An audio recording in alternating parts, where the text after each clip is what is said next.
Penyebaran agama Islam di Palopo, Sulawesi Selatan sudah ada sejak tahun 1603 Masehi.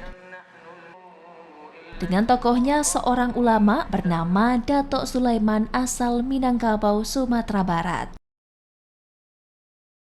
Datuk Sulaiman kemudian membangun Masjid Jami yang hingga kini masih berdiri kokoh.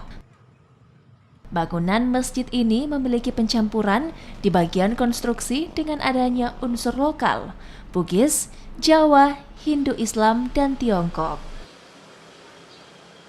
Akulturasi budaya yang melekat pada ornamen masjid menggambarkan toleransi tinggi dan damainya ajaran Islam. Selain itu, batu yang menjadi dinding masjid ukurannya berbeda, yang merupakan simbol untuk merekatkan persaudaraan. Banyak filosofi yang menyertai hampir semua detail bangunan dari masjid yang sudah berumur hampir 500 tahun ini. Nah, itulah kita kalau bisa mengikuti sifat penyu. Dia tidak sombong. Tidak seperti ayam. Ayam itu dia bertelur satu, dia berteriak sekampung. Nah, kalau penyu ini dia bertelur 200, diam-diam dia timbun telurnya, dia lari ke laut.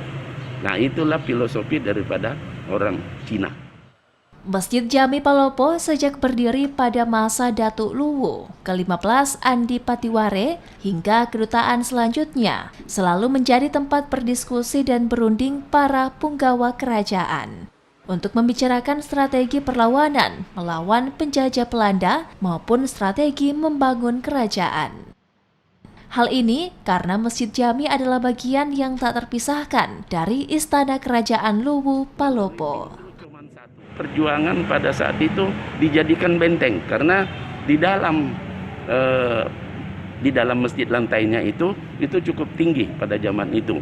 Nah, kita itu dijadikan benteng pada zaman Belanda itu. Jadi kalau ada peperangan atau apa melawan Belanda, maka kita berkumpul di sini untuk dijadikan benteng karena cukup tebal dia punya tembok. Masjid Jami Palopo tidak pernah sepi dari jamaah, terutama pada bulan Ramadan. Setiap selesai melaksanakan sholat, para jemaah tetap tinggal di masjid untuk mengaji atau membaca tadarus Al-Quran dan berzikir. Tim Liputan Kompas TV.